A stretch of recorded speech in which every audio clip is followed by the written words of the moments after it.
Stark. Hot mountain.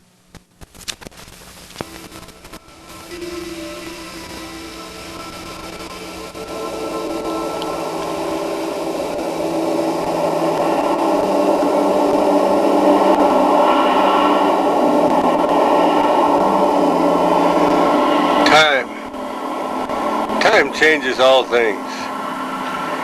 At first a boiling cauldron of molten rock, a mixture of mud, minerals, where gases hiss through the vents in the fractured earth, where no life existed, neither plant nor animal.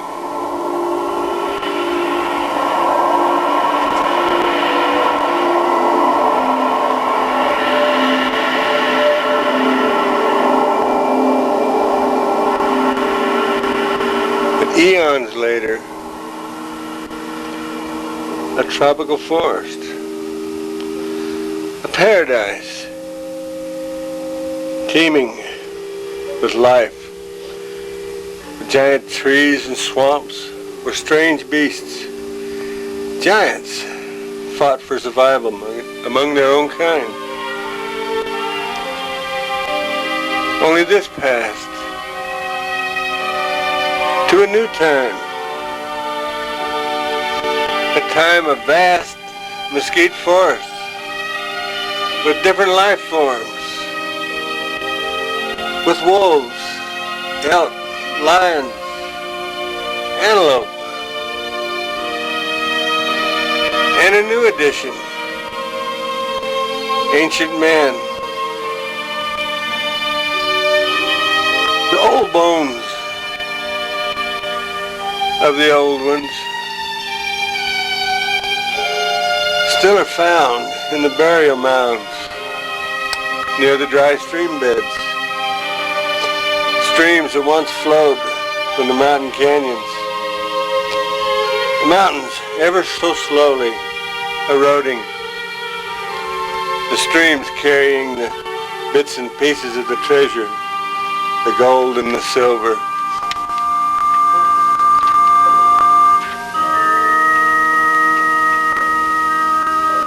The clues that led the modern man to the treasure he so desired, to the point of risking his life, digging holes deep into the mountain where the gold lies thousands of feet below, covered by millions of tons of metamorphic rock.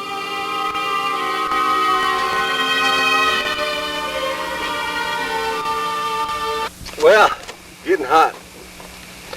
Summertime is a-coming. Everything's in bloom.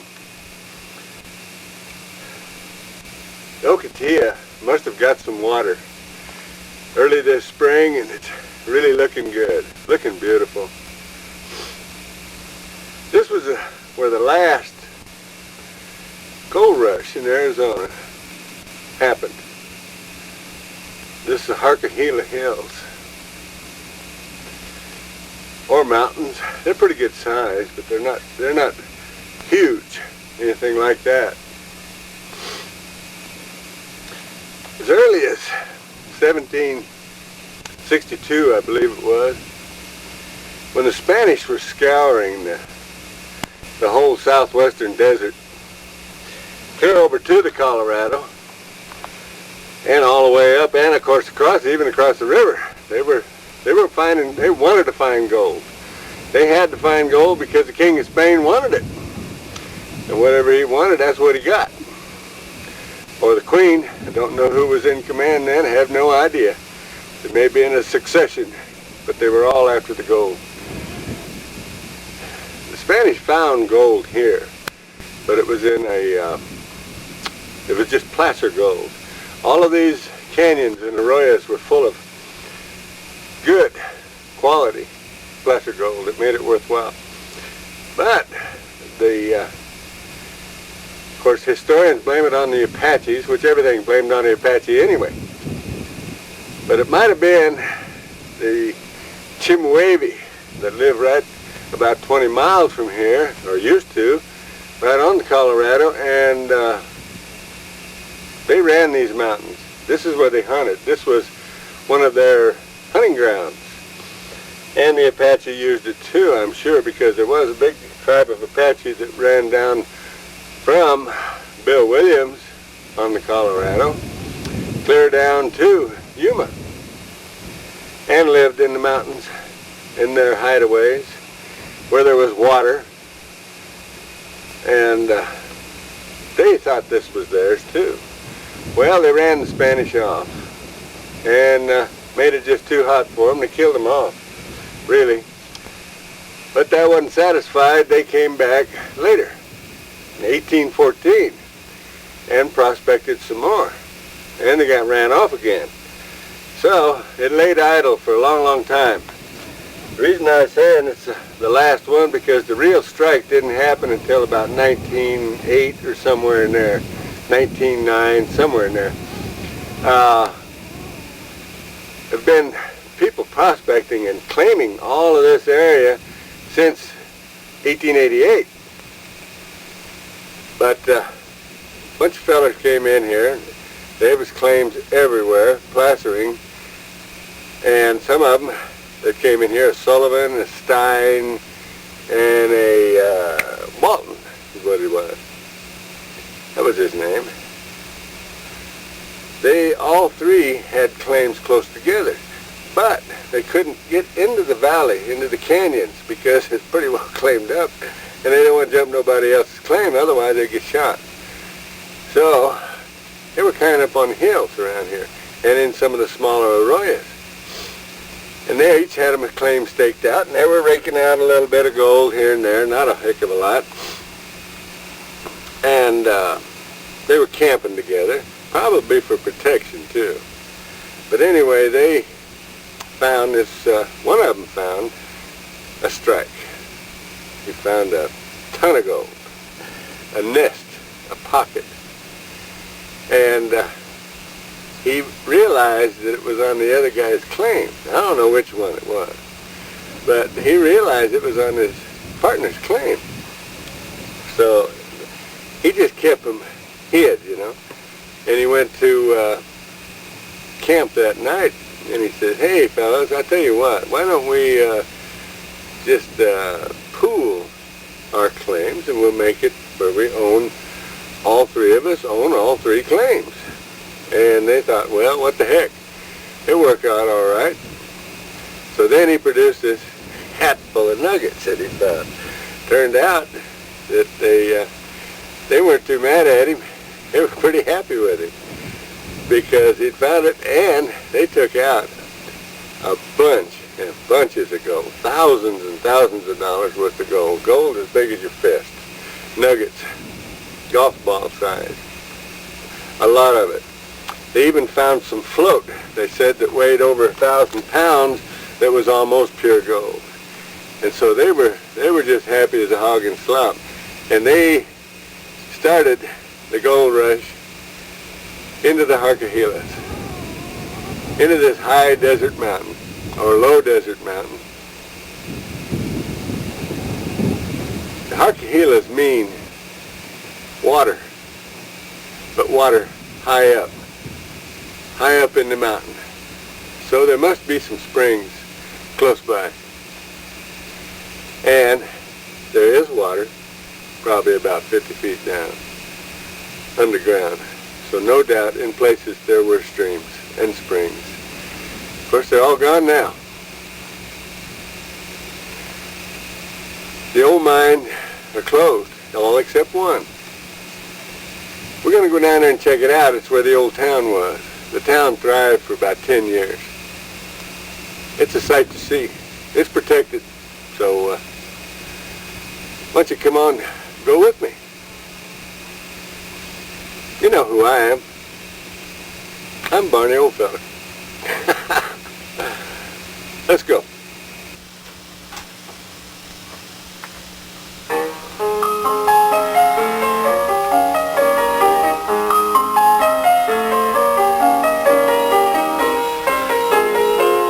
This is Arizona's last boom town, Harqua Hala.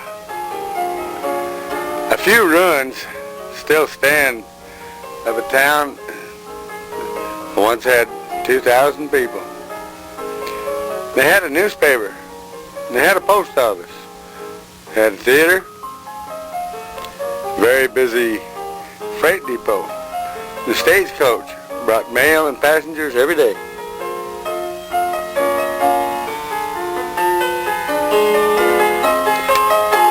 It was a bonanza gold mine. Now the first thing you might want to notice here is the pink tailings from the processed ore. Most gold mine tailings are varying shades of gray. It seems kind of unusual. Only the veins of the quartz in the mountain here is real red tint, possibly from the iron or some other mineral, some metal maybe, no telling what. On a little rise stands an assay building where the samples were tested, crushed, and ground to a powder as fine as talcum. They were taken from different levels, different veins. It was very necessary to keep the mine prosperous. Thousands of tons of rock was moved every day, and you had to know which rock to stockpile, maybe for later, and which to mill that had the most gold in it. And what was too poor to keep, maybe use it for road fill or something, or just dump it somewhere, get rid of it.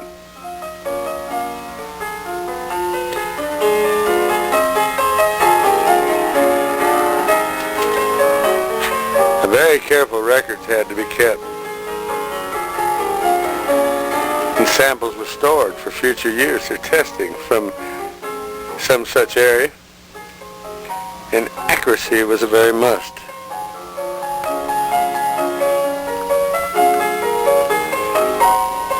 See the different colors in the different sacks from different sections, different levels?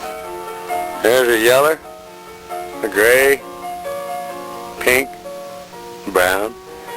You wouldn't think that ore coming out of the same mine would vary so much. This concrete safe was used for storing the bullion, waiting shipment.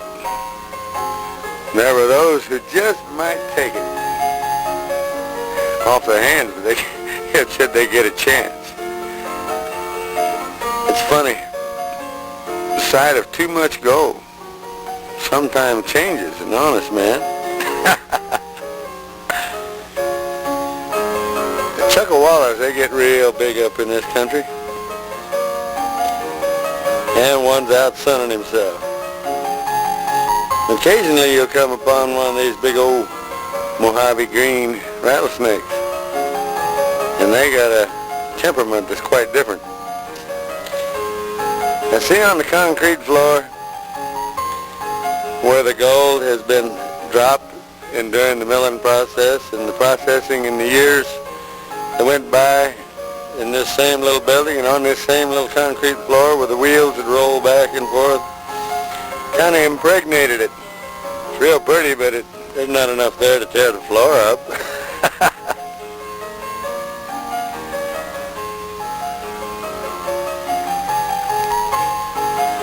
Now it seems like Mr. Stein, Mr. Robert Stein, and Mr. Mike Sullivan, and Mr. Harry Walton, they'd sold out. And had gone off to enjoy their wealth. Besides, they were miners, not businessmen. Now, Hubbard and Bowers took over. This hole was already put in here. That's 250 feet down to the first level. Well, this is an English outfit. This is an English company. And they were always ready to take advantage and show the local yokels how business was really done. Only, I think they took off a little bigger bite than they wanted to. And, or at least it was more than they liked. It didn't seem to work out as good as they thought. So it wasn't too dang long before they sold out, or sold half interest, to an Australian outfit.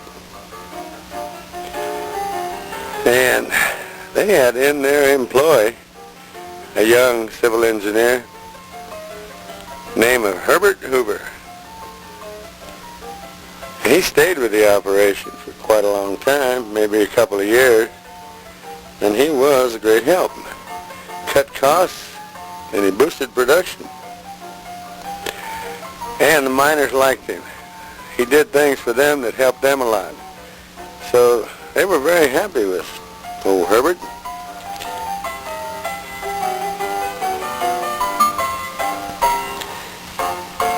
Kind of a strange phenomenon happened up here. Oh, just a while back. You see that big old stand of rock up there? Weighs tons and tons. Well, it seems like about 8 months ago, there was a little earthquake over in California. About 2 o'clock in the morning over here, a feller down there in his trailer, he heard a big bang. It was like a 155 howitzer shell had exploded, and it was a clear night. And he didn't see anything, but he felt a little shake. And that rock had split away from the mountain and throwed an ocotillo bushes up on top about 250, 300 feet down the hill. Back on the back side here, now this is opposite the main shaft, which by the way goes down 8 levels to about 2,000 feet under the ground. There's a lot of stopes that are opened up on the back side. This is kind of honeycombed mountain. This is something very interesting and must have been very good. And I've noticed a lot of the old mining towns had these. This was a swimming pool for the people. Especially if you was in a desert town like this. It might seem mighty fine, really. You know, they come up here and have a picnic, or just come up here and cool off in the evening. Those that had families, or those that didn't have families, wouldn't make any difference. It must have been real fine. Running water, I imagine, running through it all the time, kept it nice and clean.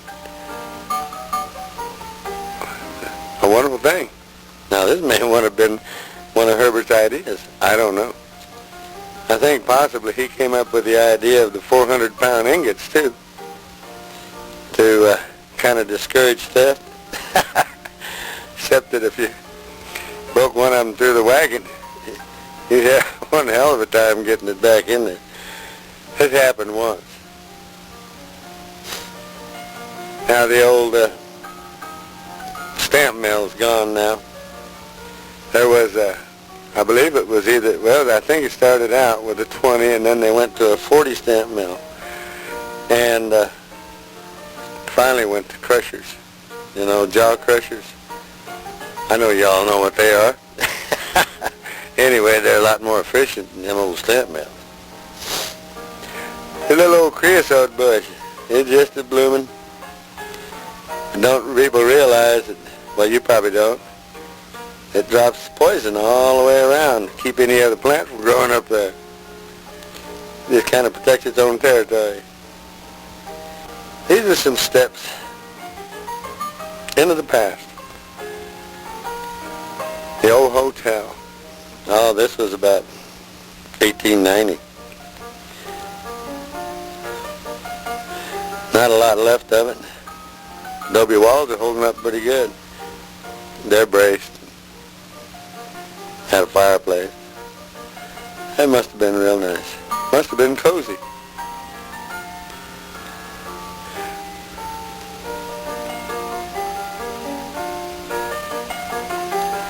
Cool adobe.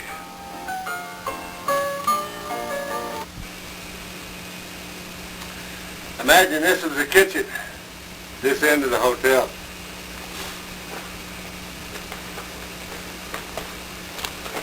And I imagine it was a welcome sight, especially in the wintertime. I don't think they had but about 3 or 4 rooms to stay in, and a male, and he might have been a kind of a community bedroom. You never know. Probably wouldn't make any difference because it was a place to stay to get in and out of the... Actually, it'd be pretty good in the summertime, too, to get in and out of the heat, get in the shade. Maybe they might have even had some cold beer. How do you know? You never know. But in the wintertime, this little fireplace, and I imagine this was probably the common room, was very welcome. But this was actually in the earlier stages of the Harqua Hala. This was in the between 88 and 1900. And then this area died down, the boom was over, and the town had its ups and downs and gradually deteriorated. It had 2 kind of fairly decent booms. Some of the buildings are still here, not very many, few of them, and they're being preserved by the owner, Mr. Reggett. It's a good thing to see. They're braced up, people don't come in here and hurt them. I'd like to see it. Go over here a little bit and go up to see the Golden Eagle. See what's up at that mine. I believe that was probably the first one. That was the first big strike, was at the Golden Eagle. But this could have been the biggest strike. I have no idea. Maybe I can find out. I'll let you know. Can you imagine traveling across that desert, coming to this little town with the promise of a great future?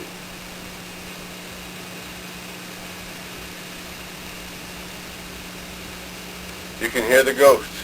You can almost hear the ghosts. Sometimes the wind seems to say things. Gosh, maybe I've been out in the desert too long. Way up high on the hillside. On the peak. You can see all the way across to the Bonanza mine. Now through that little saddle, between those 2 hills, at one time there was a tramway. A tramway that carried the ore over to the mill at the Bonanza, at Harqua Hala itself. It must have been a sight to see. The foundations are still here, but all of the rigging and the timbers and everything are gone. I wonder if there's any old photographs, any old pictures. There's bound to be some somewhere, and somebody may not even know what they have. A little bit of the timber is here from the old head frame. But this was the main shaft that went down upon this ridge. Upon this ridge, it is a conglomerate of veins and ore. The main shaft is pretty well deteriorated, and of course it's not used anymore. There is a tunnel that goes down below, down at the level of the valley, that goes into this. I'll show it to you at the bit. But right here it would be very dangerous to go into. There's tunnels all over, and there's open stopes all over, to where they've broken through from the digging on the inside, following the quartz veins, every which way. Here's one where they've dug into the top. Now they haven't gotten very far, and they've decided to give this up for sure. But they may have taken a small bonanza right out of this area. You never know.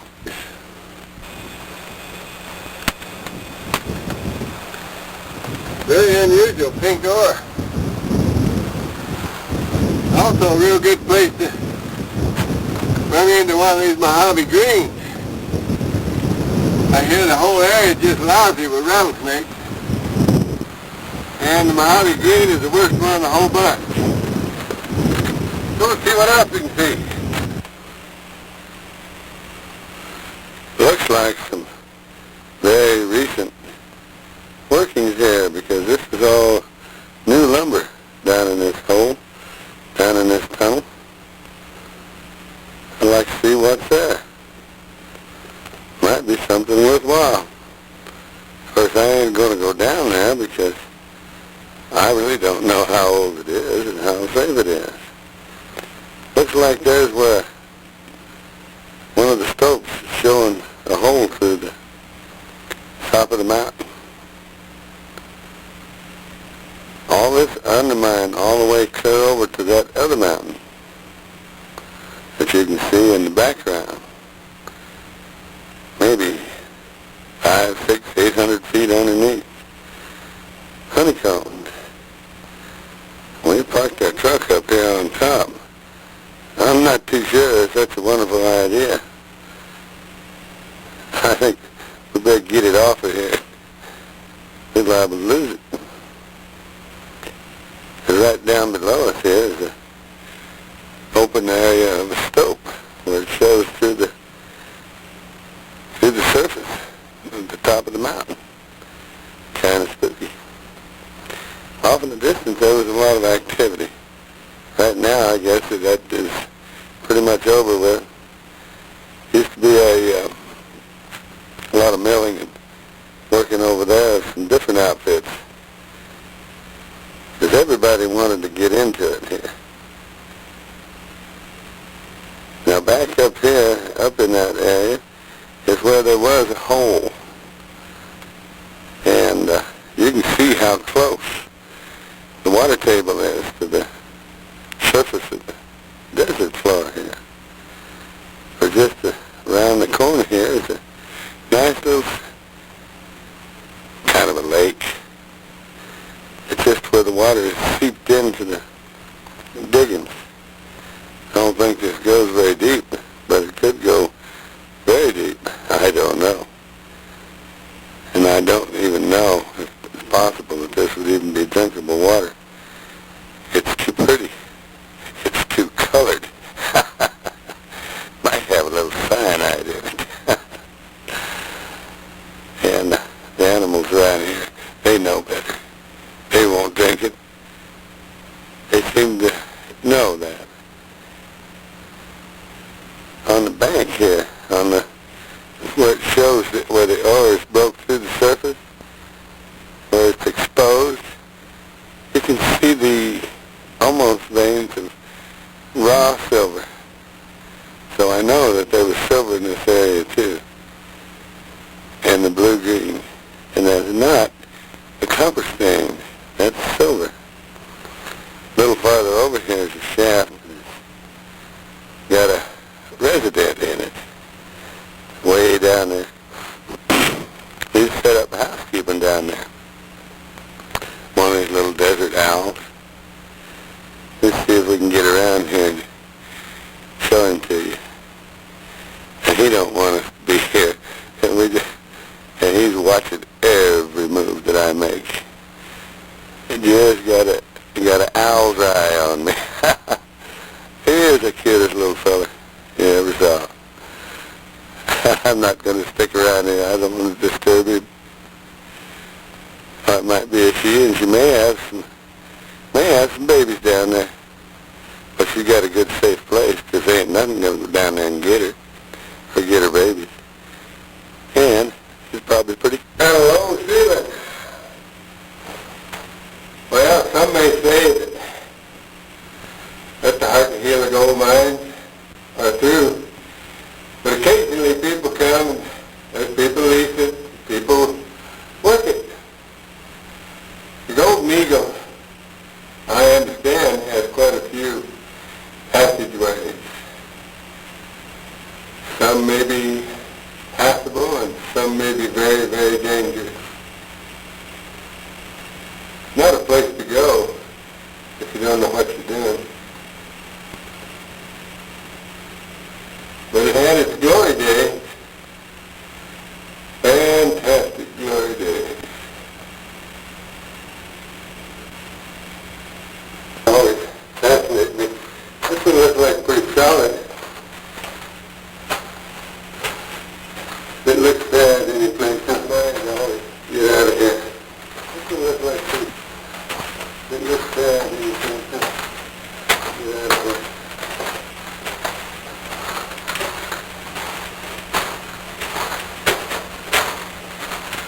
So far, I haven't seen any signs of any fantastic photograph. So far, I don't see any signs of any fantastic photograph. I don't see any quartz. Very little. I don't see any quartz. Very little. Half a little taller. At least you can stand up. Here's another solid. At least you can stand up. Tunnel going off to the right. Here's another. Might be easy to get turned around. There's a bunch of things. Might be easy to get turned around. There's a bunch of things. Oh my goodness, look at that. Looks like they, oh my goodness, look at that. Walls gone off here.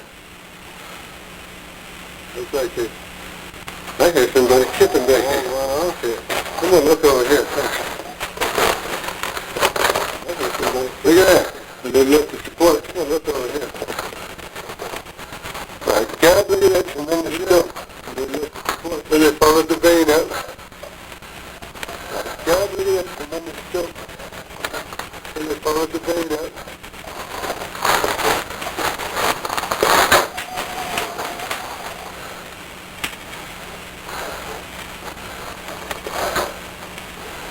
My goodness. Look at that cave in there. You can see out. Look at that cave in there. At the top of the mountain. You can see out. At the top of the mountain. It's going back just a little way further. I thought I heard somebody. There is somebody. It's going back just a little way further. I thought I heard somebody. There is somebody. Hey! Howdy! My goodness! Come on in. Wonderful break. Hey! Howdy!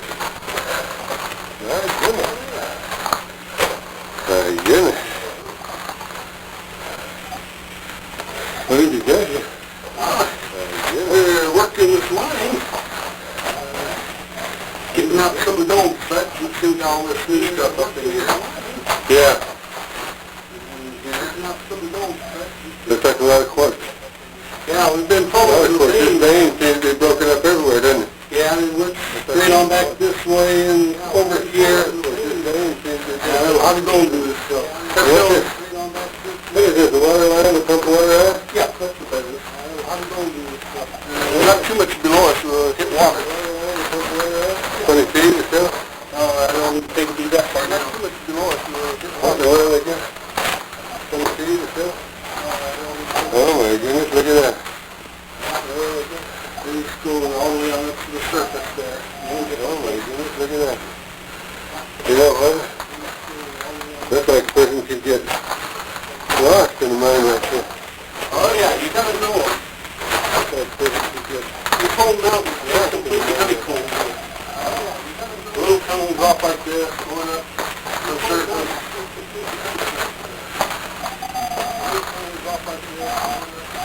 I'll be done. Oh shit, there's a shaft right here. Yeah, don't... Be very careful where you step. Uh-oh. Oh shit. Shaft going down. Just go straight down. No place to be wandering around. Be very careful. Right. Looks like a good job, though. They did a good job here. Oh yeah. You guys? This mine's been a good job, though. Well, for a long time. I thought it was worked out. Yeah, we still have to go over the hill. Okay, this has worked out. You got any other? Yeah, it's talking about how honeycombed it is. Yeah? Let's take a look back here.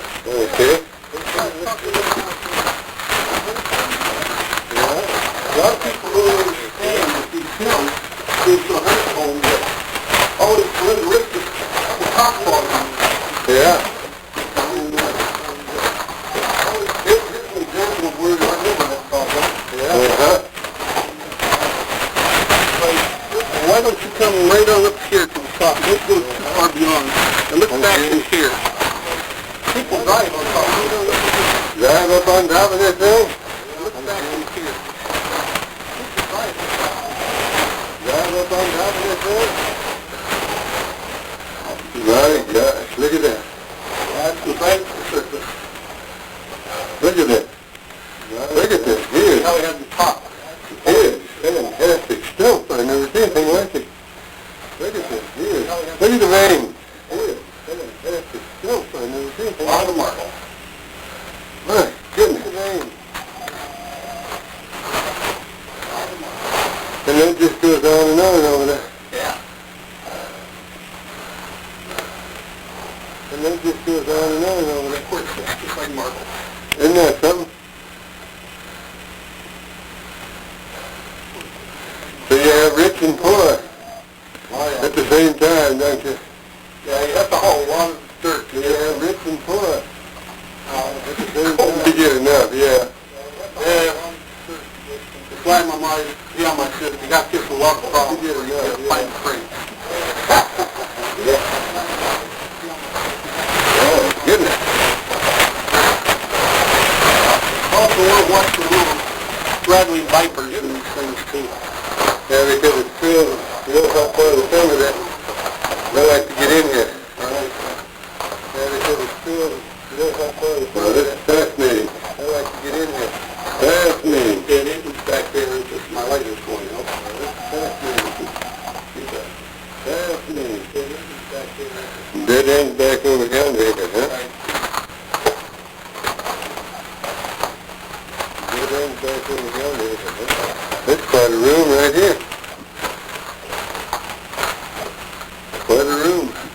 That's quite a room right here. Now this is a working area. Quite a room. My goodness. Something going on back here. The veins must be still. Something going on back here. This is all over the mountain. This whole mountain. The veins must be still. Going back in there, there's a lot of whole mountain. Yeah. Yeah. Yeah.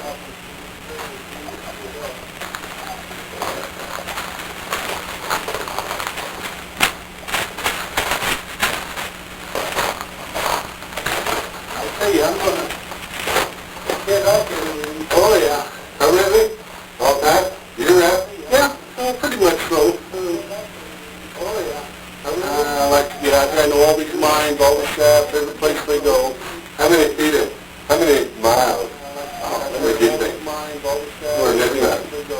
Just right in this kind of vicinity, probably 5 to 10 miles at least. And some of them go right down to the water. Right, yeah, right into the water. And some of them into the old workings. Some of them go right down to the water. Yeah, right into the water. All these mines have gone through this whole hill. I don't know of any hill that so well. Let me go through that.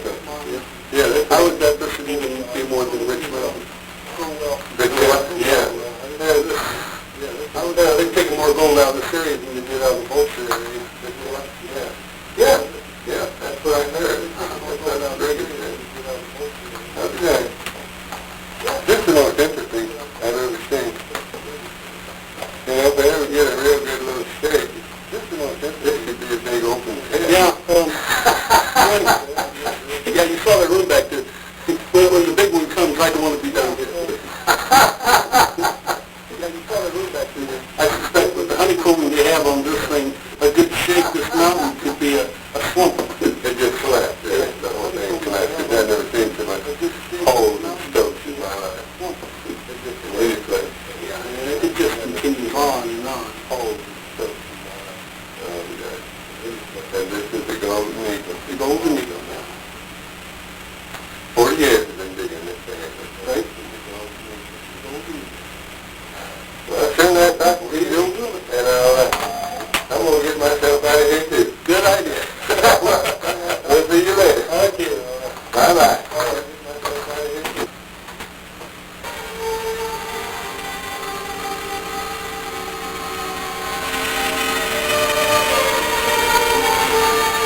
is but a split second in time. The steps leading to a once opulent home, the foundation, the cheery fireplace, given time will all disappear.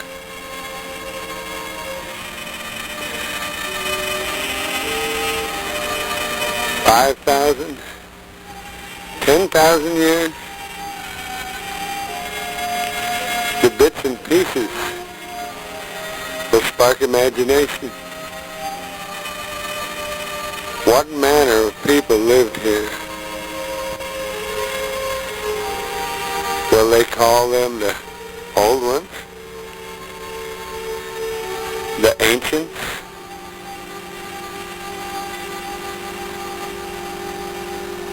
Who knows? Time is but a few seconds.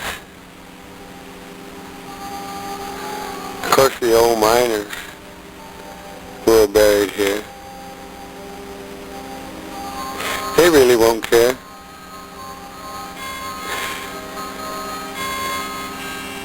The many of them that died in the mines, and those that died from disease. I wonder, is there such a thing as reincarnation? If there is, do you think a miner would come back as a miner? Something to ponder. I wonder.